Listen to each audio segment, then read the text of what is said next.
Bom dia, gente! Mais uma aula de história, é, nossa quinta aula de história, né? E a gente vai estudar tchan, tchan, tchan, tchan, o iluminismo. Isso mesmo, gente, iluminismo. Ai, estamos chegando nos temas ótimos de estudarem, né? Vamos só dizer, começar que o iluminismo ele influenciou uma série de transformações políticas lá no século XVIII, tá?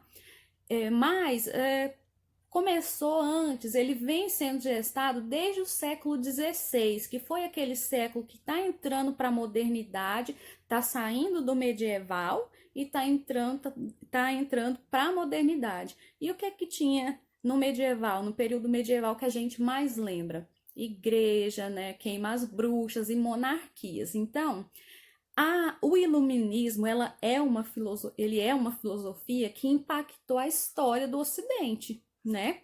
Por quê? Porque ele trouxe grandes transformações políticas e culturais, tá? Mas, enfim, ideias de racionalidade, de liberdade, de virtudes humanas foram pregadas no iluminismo, né? Ao contrário dos dogmas religiosos. Foi uma das primeiras coisas que os iluministas não aceitaram mais a igreja no comando, né? Então, para essa época, no século XVIII, isso foi um movimento revolucionário, né? E que rompia com o passado, com o passado que medieval. Foi um movimento para romper com a igreja e com a monarquia.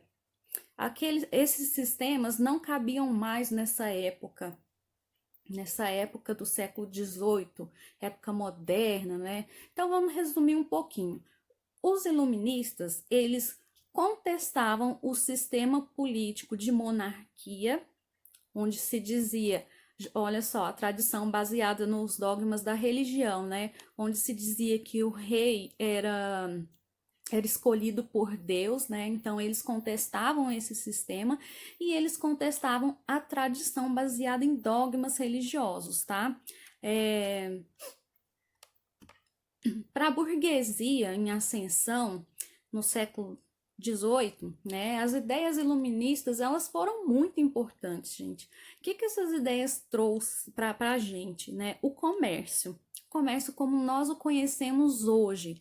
Então, para a burguesia, o iluminismo foi importante, por quê?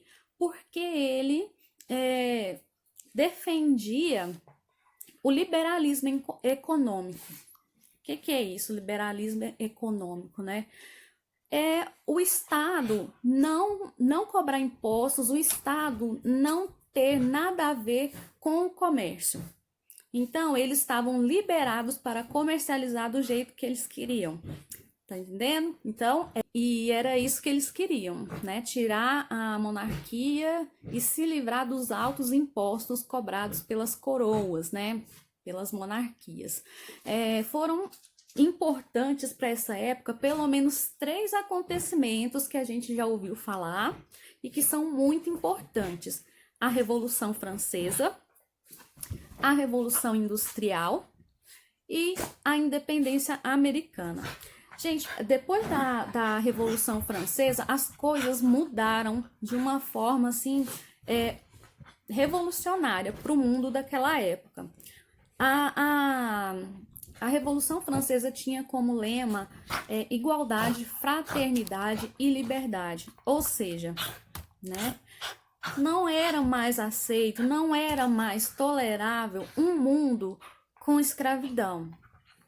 Ao mesmo tempo, nós tivemos a Revolução Industrial, ou seja, escravo não compra.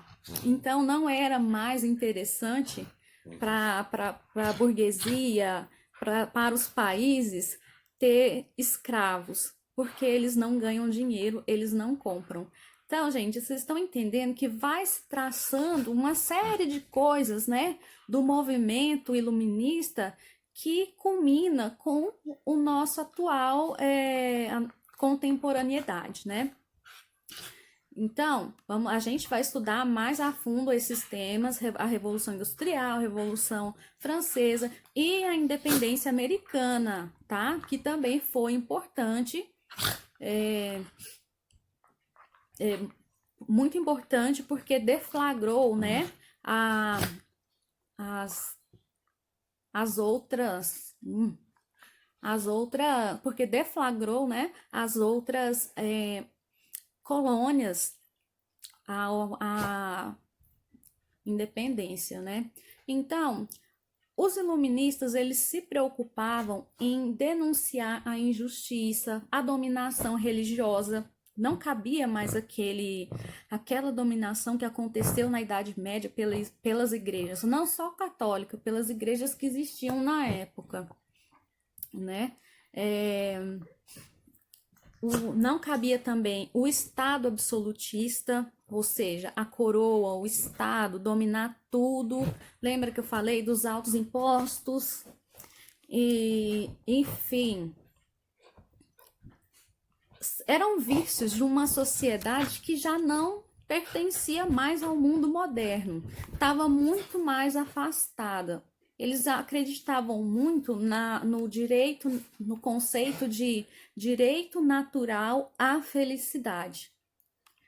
O que não acontecia, né, a igreja, porque você não tinha o livre pensamento, então era uma época que não era feliz, a época medieval, e que na época moderna esses pensadores iluministas não aceitavam mais esses padrões impostos, né?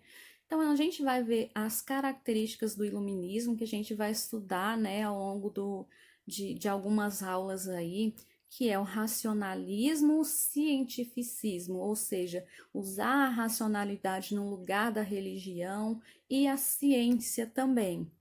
Progresso, que com racionalismo e com cientificismo, né, a gente alcança o progresso. O liberalismo, ou seja, o liberalismo fala que todos são iguais e que a riqueza tinha que estar fora das mãos do Estado, né? A liberdade, igualdade, fraternidade, como eu falei, né? Como um direito à felicidade, né? E as virtudes essas centralizadas no ser humano, não mais em Deus.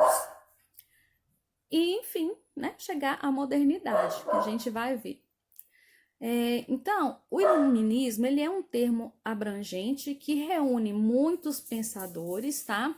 Em mais de um século aí, tá?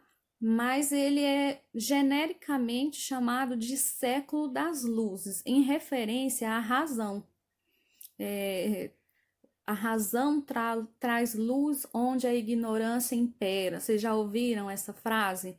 Então, devido a esse racionalismo, cientificismo e ao afastamento da igreja, dizia-se que era o século das luzes, ou seja, estava se iluminando, né, as pessoas ao conhecimento, né? Foi um período intelectual em que diversos filósofos procuraram estabelecer a razão, ou seja, o uso da racionalidade acima da fé, da religiosidade e também da tradição monárquica. Alguns filósofos como Descartes, enfim, tem vários. E é isso. Eu vou mandar, esse é só a introdução, tá? A gente vai ter mais aulas. Eu vou mandar mais uns materiais para vocês. Beijos e até mais.